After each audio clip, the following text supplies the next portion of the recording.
Kemarin Govinda baru kelar satu album di Studio Abbey Road London tempat Beatles rekaman. Oke. Dan itu proses masteringnya Desember kemarin sama Alex Gordon. Itu yang memastering album-album 1970. Aduh banyak lah dia. Oke. So he's the master lah ya pokoknya. Iya, legend-legend semua lah itu. Kita kolaborasi sama National Symphony Orchestra London. Dan rekamannya live. Seru banget. Oke, live recording. Jadi pressure-nya juga tinggi sekali. dan bermain bareng kan sama bule kan. Jadi ya banyak experience. Kalau nggak salah di momen ini juga Ibunda dari KJJ berpulang. Iya, pas sehari setelah ini nih. And then how was it gitu, kayak kalian juga sebagai teman-temannya? Iya, pastinya sebenarnya agak bingung juga ya, maksudnya kita lagi, untung itu di akhir kegiatan. Oke. Dan kita masih punya 2 hari lagi di sana, dan akhirnya JJ pulang duluan, karena pas banget setelah kegiatannya selesai. Ya kita juga nggak bisa, karena kita kan rombongannya banyak sekali, jadi nggak bisa juga untuk dipindah semuanya. Jadi ya memang JJ duluan sih.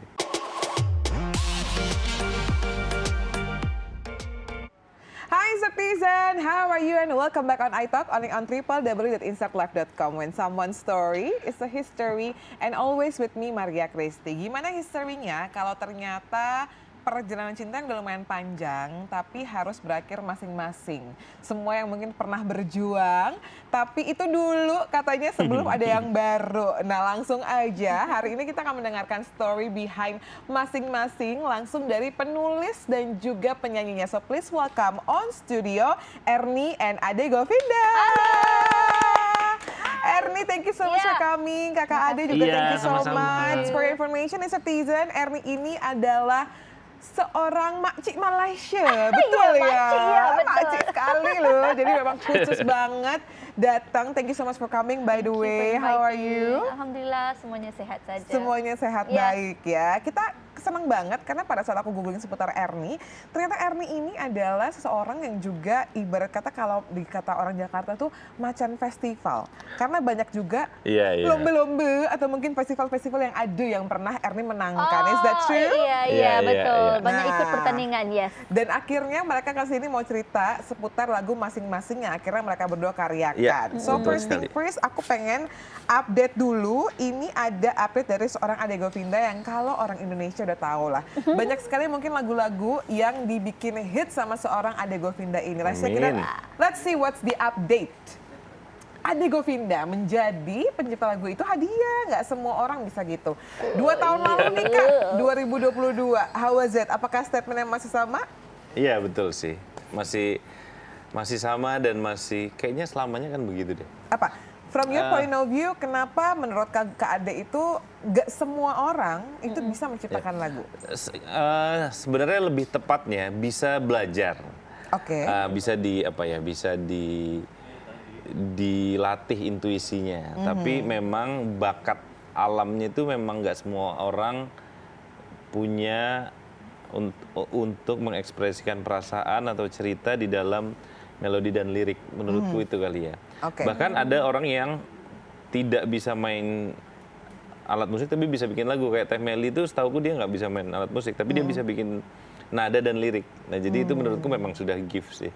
Oke, tapi aku juga percaya sih, dan ada juga mungkin point of view yang bilang kalau lagu itu sebetulnya dititipkan juga. Tergantung setiap orang tuh punya kepekaan untuk mengambil itu atau enggak gitu. Nah, ternyata si Ernie, ini sebagai Ernie juga semakin kenal sama Kak Ade gitu ya. Konon kabarnya bahwa seorang Ade Govinda itu menciptakan lagu itu tidak by request dari penyanyinya, tapi merupakan seorang pencipta sejati yang punya bank lagu dengan sangat amat banyak. Is that true? Iya sih benar. Berapa sih pernah nggak Kak? Kayak misalnya let's say kamu inget nggak lagu pertama yang kamu ciptain itu tahun-tahun berapa? 2004 berarti 20 tahun? 3 lah. Let's say 20 tahun gitu ya. Iya, itu pertama kali. Jadi sebenarnya gini cerita awalnya itu, dulu aku ngeband di Jogja. Ya bandnya mungkin bisa dibilang ya cukup terkenal lah ya di Jogja tapi. Nah vokalisnya itu adiknya Mas Eros Silon Seven. Jadi hari-hariku tuh memang melihat Mas Eros. Dan dia seorang pencipta lagu kan. Jadi sebenarnya triggernya di situ. Jadi aku dulu bandku dikasih lagu juga sama Mas Eros. Tapi terus Mas Eros bilang band ini harus punya lagu sendiri. Nah di situ triggernya tuh mulai 2002-2003 lah. Ingat lagu pertama apa yang diciptakan juga ingat. Jadi mulainya sebenarnya mungkin selain bakat tapi itu triggernya. Oke, jadi memang lingkungan tuh juga mempengaruhi banget ya gimana-gimananya. And then selama let's say fast forward 2024, let's say 20 tahun gitu ya, pernah ngitung nggak setahun tuh paling produktif itu bisa berapa lagu? Aduh, nggak pernah ngitung sih. Dan aku memang jarang sekali. Justru sebenarnya bank lagu ada, cuman memang ya kadang mungkin 2 bulan nggak bikin, tapi nanti pas sebulan bisa bikin 2, 3, memang tergantung mood banget sih. Tapi berarti kalau yang udah publish, 100? Enggak deh, nggak nyampe. Mungkin 70-an kali ya. Wush. Iya. 100 enggak nyampe. Enggak. 70-an, 78 jadi Iya, tapi kayak Betty ya. Kayak gue pindah kan Iya. album tuh udah 10 gitu kan. Jadi sekitar segitu ya. Kenapa Erni langsung kayak gitu ya. hebat sekali, tapi orangnya sangat merendah diri. Merendah diri itu Amin. Very humble, gitu ya. yes. Nanti aku pengen penasaran deh, waktu pertama kali Erni ketemu sama Kak Adi tuh, what's the moment? Apa momentumnya? Oke, kali pertama sebenarnya kita dikenalkan oleh label masing-masing. Jadi Mas Adi bersama My Music dan my old recording label Rocket Fuel. Jadi di situ mereka suggest why don't you duet with Govinda pada awalnya. Jadi band Govinda untuk lagu Hal Hebat di recreate kembali untuk market Malaysia. So I said okay, let's do it. Dan pertama kali jumpa Mas Adi orangnya quiet, very quiet, pendiam gitu, tapi ternyata tidak. Karena kamu tahu ada peribahasa air beriak kita tak dalam gitu, jadi kalau air yang tenang tuh justru lebih dalam ya. Jadi selepas ngobrol gitu dalam beberapa hari kita build the chemistry together, dan dari itu saya mula memahami lah, oh Mas Adi orangnya sebegini. Dia mungkin tak banyak bercakap, tapi bila dengan rakan-rakannya tu banyak mulut, kalau di Malaysia banyak mulut.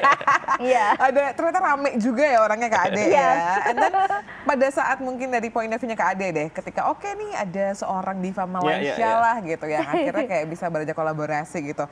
Kamu gimana? Apakah langsung kayak oke yes, dan kenapa akhirnya dari plan Govinda ternyata malah jadi solois dua-duanya? Ya, jadi memang pertama pas Govinda ya aku pasti ngeliat Erni kan, dan jujur bagus sekali. Erni ini penyanyi yang punya pitch control juga sangat tepat menurutku ya malah. Dan akhirnya kita kolaborasi. Nah mungkin Govinda sama Erni sering interaksi juga, kita manggung dan promo Malaysia Indonesia ya di situ. Kebetulan aku kan punya solo project juga ya, akhirnya aku ngomong sama Erni kayak kita kolaborasi lagi deh. Nah di lagu masing-masing inilah terjadinya.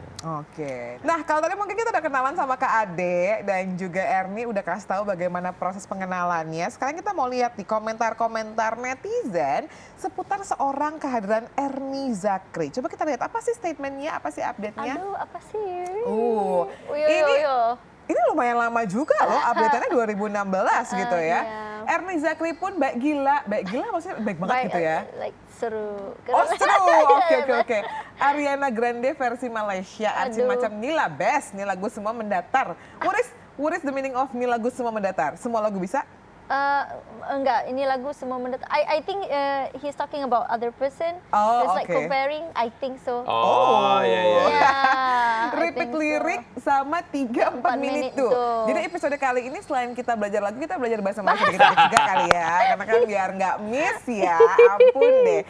So how was it after maybe 8 tahun, apakah kamu masih merasa atau masih dapat julukan sebagai Ariana Grande-nya Malaysia? Oke, sebetulnya bila diberitahu seperti itu kayak cringe gitu kan. Macam malu sedang saya.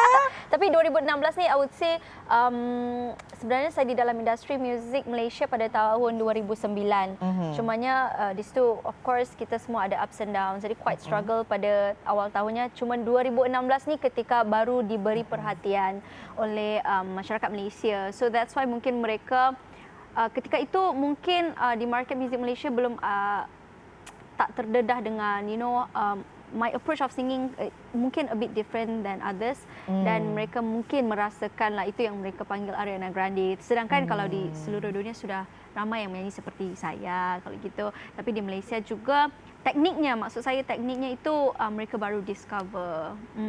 Nah, fun fact-nya juga bahwa seorang Erni ini seperti yang tadi aku bilang ya, bahwa seperti kalau di Jakarta tuh bilangnya macan lomba gitu, karena ternyata banyak banget banyak kompetisi menyanyi nasional dari tahun 2009 sampai dengan saat ini yang dimenangkan, bahkan juga berprofesi sebagai guru vokal. Ceritain sama Netizen dong, itu gimana?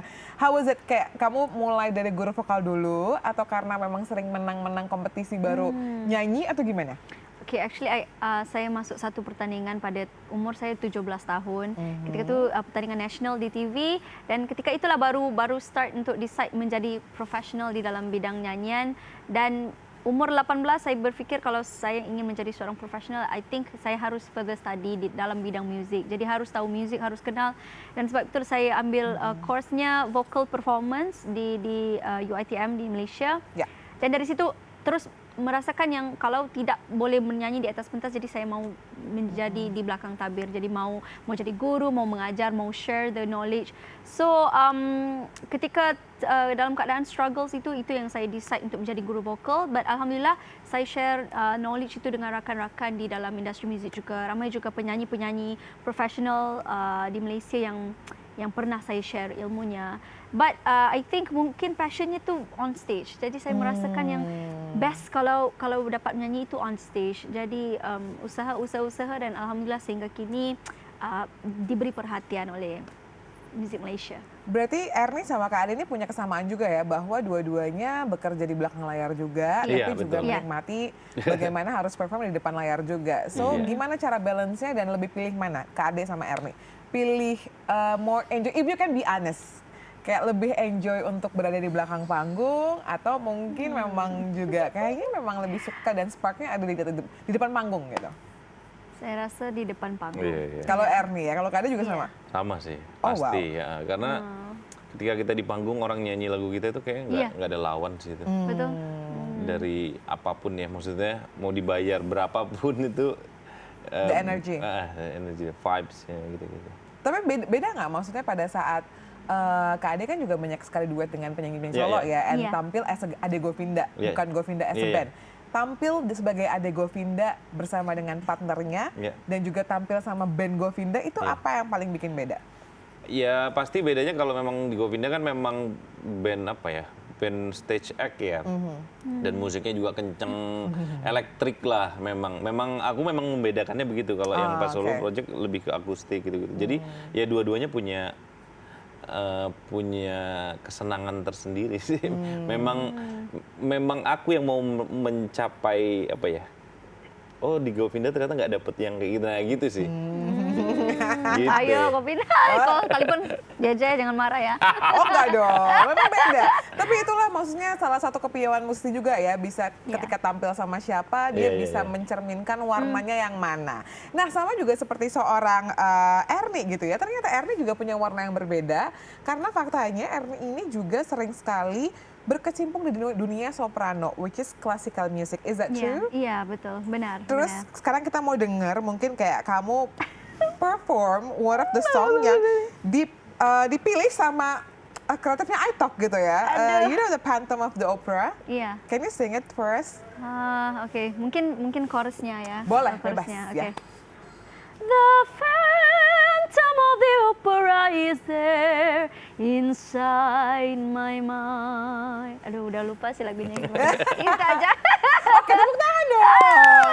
Walaupun cuma sepotong, tapi memang udah kayak gasnya, tarikannya itu ini banget ya. From classical to pop atau mungkin R&B. Iya. Kamu ada masalah untuk kayak penyesuaian dan moodnya segala macam nggak sih nih? Pada awalnya approach itu sedikit berbeza. Kayak bila kita menyanyi klasikal ni, of course rules-nya itu berbeza. Kerana kalau kita baca skornya itu, we have to follow the rules. Tapi bila when comes to pop music, kita boleh buat apa saja yang kita mau. Jadi mungkin my heart, memang hati saya ke pop kerana saya merasakan yang kebebasan itu lebih bagus untuk saya. Tapi kesusahan pada awalnya untuk membedakan. Kadang-kadang bila ternyanyi pop itu ternyanyi like kayak classical, so it's quite challenging. Cuma Ernie, I practice a lot. About 4 years baru betul-betul biasa dengan singing yang seperti sekarang ini. 4 years, I took 4 years, ya. Oke, nah mungkin sekarang ini kita juga mau lihat bagaimana sebuah foto-foto yang menjadi bagian perjalanan dari karir bermusik mereka berdua. Let's check it out. Yang pertama ada siapa sih, kita mau lihat? Oh, tentunya Bapak Ade Govinda dan juga teman-temannya. Di mana Kak? What's the moment? Ini di Abbey Road, London, di studio. Kemarin Govinda baru kelar satu album di studio Abbey Road, London, tempat Beatles rekaman. Oke. Dan itu proses masteringnya Desember kemarin sama Alex Gordon. Itu yang memastering album-album 1970. Aduh, banyak lah dia. Oke, so he's the master lah ya pokoknya. Iya, legend-legend semua lah itu. Tapi kenapa akhirnya London yang dipilih dan apa movement buat Govinda berikutnya? Karena kan kayaknya kita ngerti ini kayak another level ya. Ya karena aku suka banget Beatles pastinya, suka banget ya. Jadi memang pengen rekaman di tempat mereka rekaman aja. Dasarnya itu vibes ya. Ya, dan kita kolaborasi sama National Symphony Orchestra London. Dan rekamannya live. Seru banget. Itu live recording. Jadi pressure-nya juga tinggi sekali. dan bermain bareng kan sama bule kan. Jadi ya banyak experience. Dan karena tadi juga Kak Ade bilang ini di Desember, kalau nggak salah di momen ini juga Ibunda dari Kak Jeje berpulang. Iya, pas sehari setelah ini nih. And then how was it gitu, kayak kalian juga sebagai teman-temannya? Iya, pastinya sebenarnya agak bingung juga ya, maksudnya kita lagi, untung itu di akhir kegiatan. Oke. Dan kita masih punya 2 hari lagi di sana, dan akhirnya Jeje pulang duluan karena pas banget setelah kegiatannya selesai. Ya kita juga nggak bisa, karena kita kan rombongannya banyak sekali, jadi nggak bisa juga untuk dipindah semuanya. Jadi ya memang JJ duluan sih. Oke, that's the moment. Coba kita lihat lagi mungkin foto berikutnya. Oke, ini masih sama di tempat yang sama kan? Ini control room paling legendaris di dunia nih. Oh ya, kayak kamu kan juga seorang musisi yang udah lama, pasti kan udah tahu banyak control room dan segala macam. Apa yang menurut kamu kayak paling beda gitu, auranya, energinya? Ya auranya sih ya. Ya di sini lahirnya lagu Hey Jude, Let It Be. Ya. Ada Long and Winding Road ya di control room ini. Oke, next. Masih kayak dari momen yang sama. Nah, waduh. Ini adalah kayak konfirmasi 2 kali. Ini Jakarta ini. Ini adalah Jakarta. Oh, Ernie tahu sesuatu seputar foto ini? Ini lewat. Oh, lewat.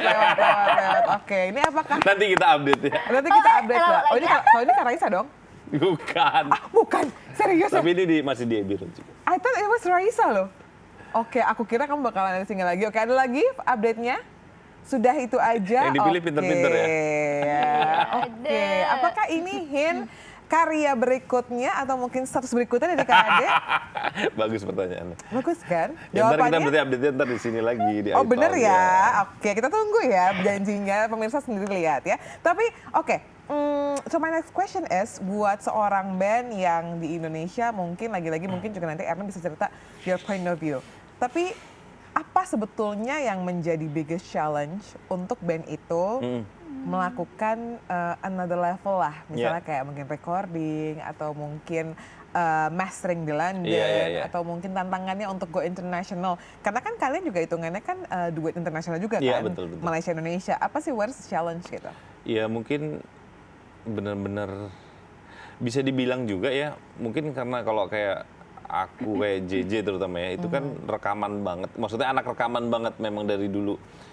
Udah bosen kali ya di sini, bukan gimana tapi memang pengen nuansa nuansa yang baru aja, dan nanti mungkin abis ini kemana juga bisa. Mungkin kita pengen rekaman di Bali terus kita bawa alat gitu juga bisa. Ya memang banyak sebenarnya yang bisa diulik ya dari sebuah proses rekaman. Tapi kalau kenapa di Abbey Road dulu ya karena mungkin itu memang ibaratnya Abbey Road itu kan naik haji musisi kan. Ya jadi ya, itu dulu yang dituju. Kayak tujuan utamanya, ntar begitu yang lainnya itu bisa menyusul lah ya. Kalau Ernie mungkin ada point of view yang kayak sekarang kamu melakukan kolaborasi 2 negara, dan aku juga lihat bahwa kamu termasuk musisi yang juga aktif banget untuk berkarya. What is the challenge untuk keluar dari zona nyaman, bahkan keluar dari negaramu gitu? Challenge-nya itu kalau dari industri muzik Malaysia quite big juga, quite a lot.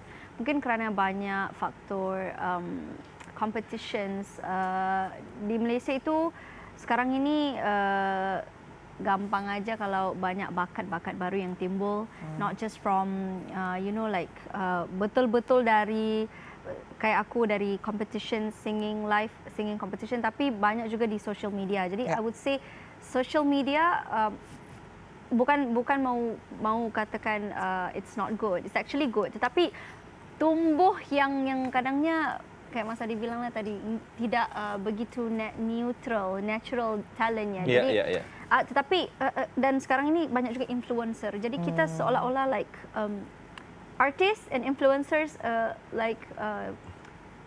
bersaing. Oh, jadi ya? di sana. Jadi it's not really, I think it's the challenge for us kerana kita bukan influencer. Jadi we have to sometimes ada rakan-rakan yang juga bilang sama aku, we have to do like apa yang influencers buat for untuk diberi perhatian. Jadi ada seberapa banyak juga challenges, but I would say that one yang paling ketara sekarang because of the rising of new talents. Oh, nice. It's a new point of view gitu. Karena because we are here, kadang-kadang kita melihatnya ya penyanyi-penyanyi baru itu juga kadang-kadang mereka melakukan partnya as a influencer. True. So bisa kayak berimbang lah, tapi ternyata memang di sana juga sama lah, ada poin berjuangnya juga, tapi ada poin mungkin yang bersaingnya juga quote unquote ya. Nah sekarang kita mau ngobrol langsung seputar masing-masing deh.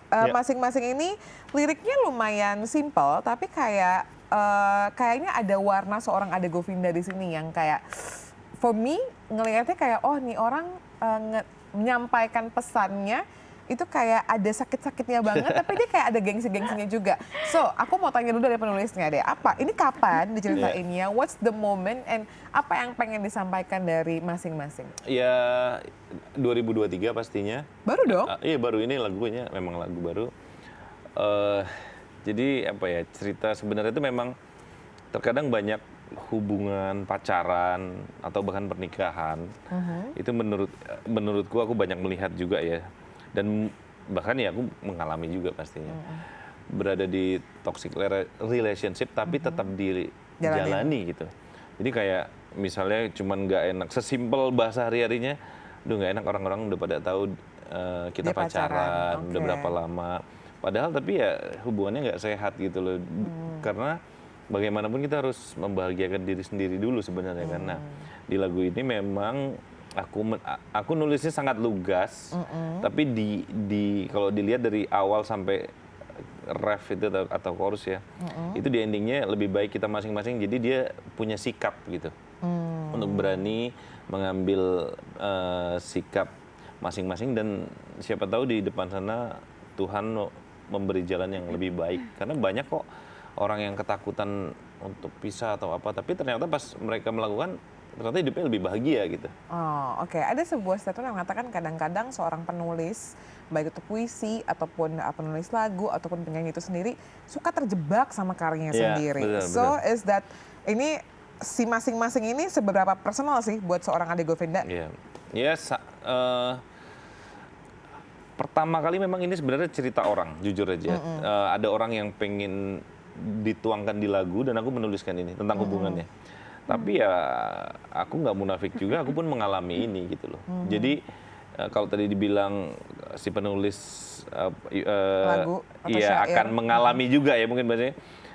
Mungkin aja, tapi aku sih dengan omongan-omongan itu aku nggak pernah menjadi masalah sih. Kayak jangan bikin lagu yang begini nanti kamu begini, enggak sih kalau aku ya. Maksudnya nggak apa-apa sih gitu loh. Ya? Tapi apakah pernah mengalami yang seperti itu? Maksudnya sering sekali ada di toxic relationship sampai akhirnya harus masing-masing dan sampai saat ini belum mengakhiri masa kesendiriannya? Enggak sih, ini udah lewat semua. Maksudnya ini kejadian yang lalu. Dan juga kadang apa ya, ya kalau penulis lagu pasti lagunya aku bisa jamin mungkin 90% itu tentang dia pasti kan. Jadi ya pasti ya yang dia tulis yang dia alami pasti. Kecuali kayak tentang sahabat atau pasti ada juga, tapi mostly pasti tentang dia sih. Apalagi masalah percintaan ya. Iya. Kalau Ernie, macamnya Ernie, apakah kamu juga pernah terjebak dalam toxic relationship sampai akhirnya harus masing-masing, ataukah mungkin sekarang lagi bahagia-bahagianya atau gimana Er? Alhamdulillah sebenarnya saya tidak mempunyai pengalaman sebegitu. Jadi bila nice. mendapat lagu daripada Mas Ani ini, of course pada awalnya saya berfikir bagaimana saya menghayati lagu ini. Pas bila dengar Mas Adi ngobrol sama saya, ceritanya tentang apa, jadi baru kita kayak relate with the story, dan barulah ketika itu senang mahu menghayati. Pada awalnya kita ada 2 lagu, Oke. dan we decided to release yang satu lagu itu. Tapi pas saya record lagu masing-masing, saya bilang sama Mas Adi, I want this song untuk menjadi single saya di Malaysia dan juga di Indonesia. Nice. Sebab lagu ini kalau di Malaysia itu trend sekarang galau. Jadi Yeah. saya rasa tepat sangat timingnya untuk saya mengeluarkan lagu-lagu sebegini, kerana sebelum ini pun saya tidak pernah ada lagu-lagu macam sebegini, dan melodinya tu I would say for me relax, santai bagi saya untuk menyanyi.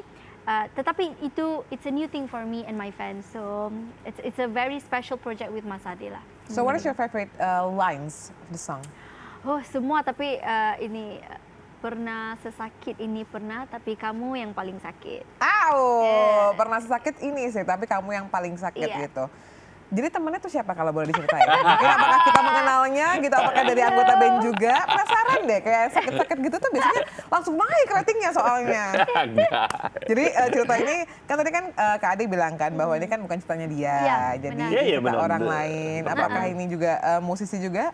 Enggak. Oh enggak ya, orang biasa. Nyaris. Enggak. Enggak. Oh, siapakah dia? Dia mungkin fansnya Govina, mungkin mengetahui siapa ya. Tapi sebetulnya apa sih yang pengen menceritakan bahwa ketika orang di toxic relationship tuh sesakit ini. Tapi sebenarnya strong message-nya apa sih supaya orang tuh ketika ngedenger ini dia juga bukannya hanyut dalam Iya. ininya, apa namanya, kesakitannya. Ya Ya. pesannya tadi sesimpel itu ya. Jadi jangan terbelenggu oleh di keadaan yang sebenarnya buat pribadi kamu tuh nggak baik gitu. Kamu harus mengambil sikap gitu.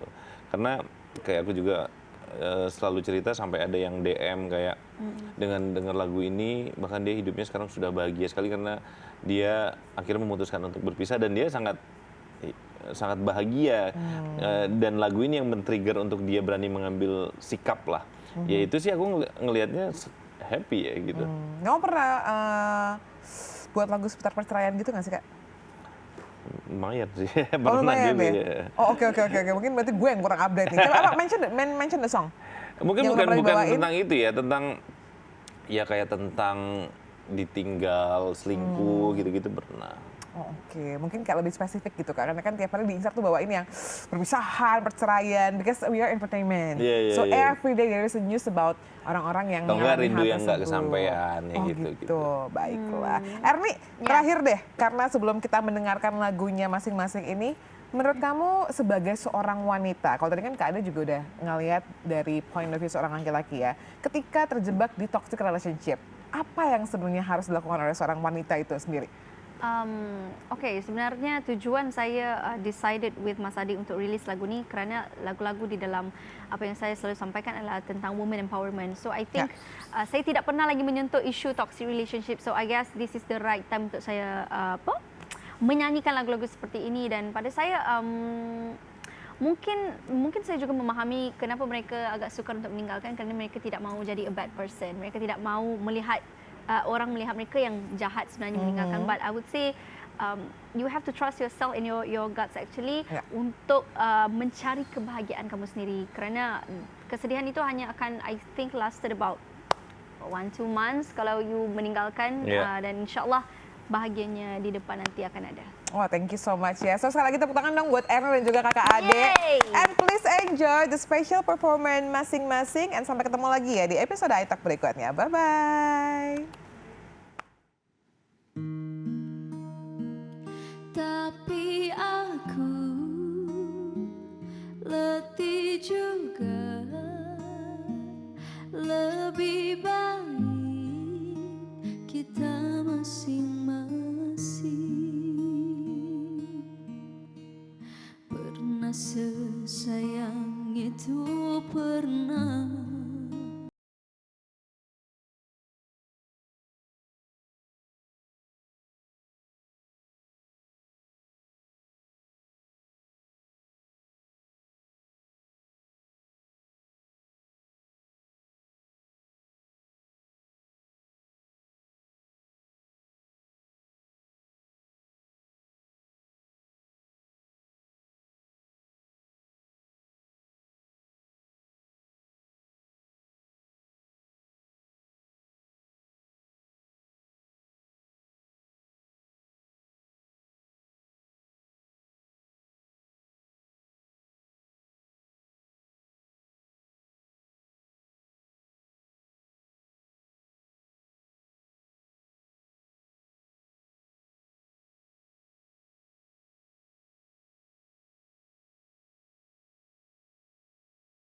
lebih baik kita masing-masing.